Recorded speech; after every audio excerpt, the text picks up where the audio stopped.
मित्रों, राम राम। आज सुबह की राम राम नहीं है भाई, दोपहर की राम राम है।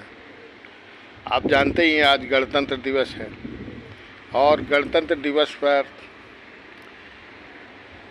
सारे कार्यक्रम होते हैं राष्ट्रीय ध्वज फहराने के, और चिंतन मनन भी होता है।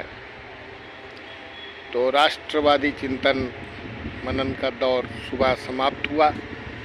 अब निजी तौर पर कुछ चिंतन मनन की बात आई तो आपसे साझा करूंगा एक अपने विचार।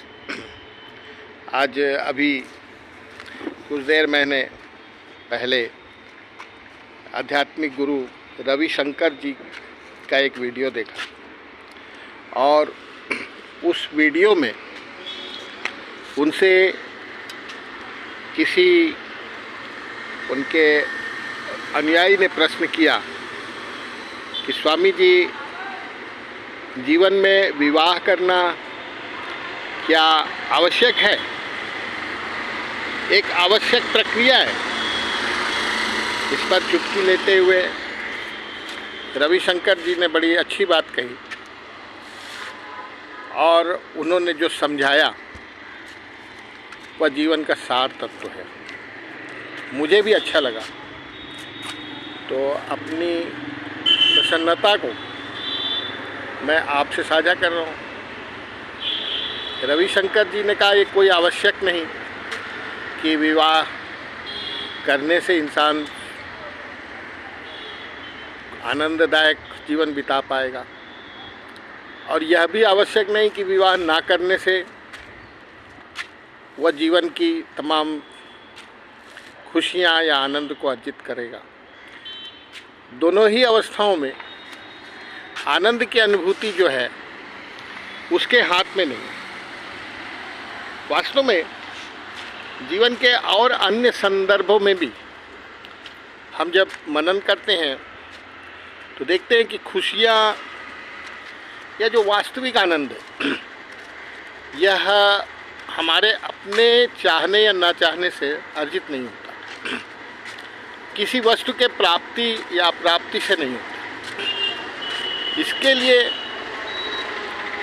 ऐसे कई उदाहरण हम लोगों ने देखे हैं जहाँ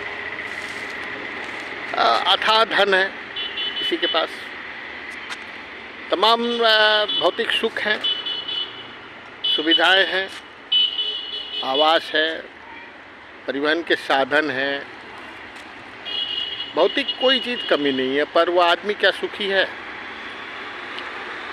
उसके अपने दुख हैं, उसकी अपनी चिंताएं हैं, उसके अपने कुछ न कुछ जगह उसकी इच्छाओं का अंबार उसे परिपूर्ण नहीं मानता वो, और उनकी पूर्ति के लिए वो नाना प्रकार के प्रपंचों में लग जाता है और उसे दैनिक प्रक्रिया, जीवन की प्रक्रिया हम कहते हैं। ये बात बिल्कुल मुझे अच्छी लगी कि आनंद की अनुभूति, रविशंकर जी ने कहा है, स्वतः आत्म मंथन और अपने आप को पहचान कर हम कर सकते हैं। और हमें अपनी इच्छाओं को भी थोड़ा अपने वशीभूत करना पड़ता है। किसी वस्तु को प्राप्त कर सुख का अनुभव करें, यह क्षणिक होता है। जीवन के बहुत से पल हम लोगों ने जिए। अब जिस मूल प्रश्न पर आते हैं कि क्या विवाह करने से आदमी सुखी हो जाता है, आनंददायक जीवन हो जाता है? विवाह तो हमने भी किया, आप लोगों ने भी किया होगा, पर वह क्षणिक कुछ समय के बाद लगता है कि नहीं, जीवन में आनंद और भी बहुत कुछ है। यह तो एक जीवन की प्रक्रिया है, संसार की सृष्टि की रचना है, सामाजिक एक प्रक्रिया है। बच्चे होते हैं, बड़े होते हैं, उनकी लिखाई पढ़ाई, उनका जीवन स्थिर करना, और फिर अंत में समझ में आता है कि फिर भी तो बहुत कुछ रह गया, और जो कुछ हुआ उसे उपलब्धि मान लेना, यह भी मन स्वीकार नहीं करता। कभी कभी तो ऐसा भी लगता है कि शायद वह महत् कार्य है जीवन का, जिसके लिए जीवन प्रभु ने हमें दिया है, उसकी तो शुरुआत हमने अभी तक की ही नहीं। बाकी तो सारे प्रपंच हमने वो किए जो अपने जीने के लिए होने चाहिए। मैंने कलकत्ते में हमारे मामा रहते थे, मेरी उम्र थी करीब 10-12 साल। मामा के घर जाता था माता पिता के साथ।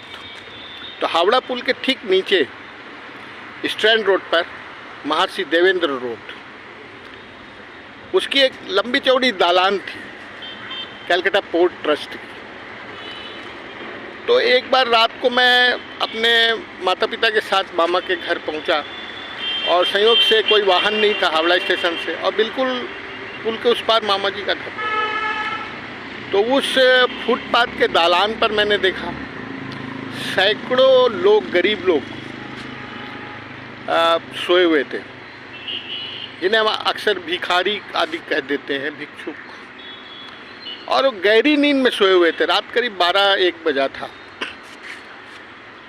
उन्हें मच्छर भी नहीं काट रहे थे, और कोई ऐसी मच्छरदानी भी उन पर नहीं थी, ना प्रकाश था, ना उनको कोई पलंग था, कुछ नहीं। उनको गहरी नींद आ रही थी,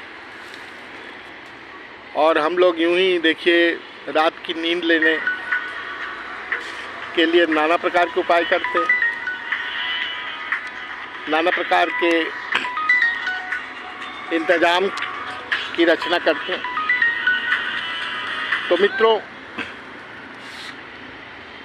संतुष्टि का मानदंड प्राप्ति से नहीं, जो सब कुछ, जिन्हें समझा जाता है कि भाई सब कुछ मिल गया, आपने सब कुछ है पर फिर भी कुछ नहीं है। प्रसन्नता, आनंद जीवन का जो है या कहीं और है, और इसे अर्जित करने के लिए हमें लगता है अंदर से ही अपनी आवश्यकताओं को सीमित करना होगा।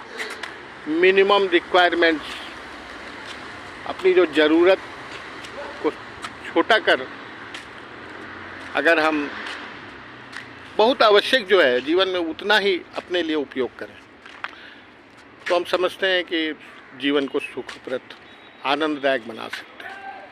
और अपनी रुचि के अनुसार कार्य करना चाहिए, किसी दबाव में नहीं। मैं ऐसा सोच रहा हूँ, ऐसा मेरा सोचना है। आवश्यक नहीं कि आप भी ऐसा ही सोचें। अगर आप कुछ और भी सोच रहे हैं तो अपने विचार से मुझे अवगत करें। आज की राम राम, फिर मिलते हैं कल।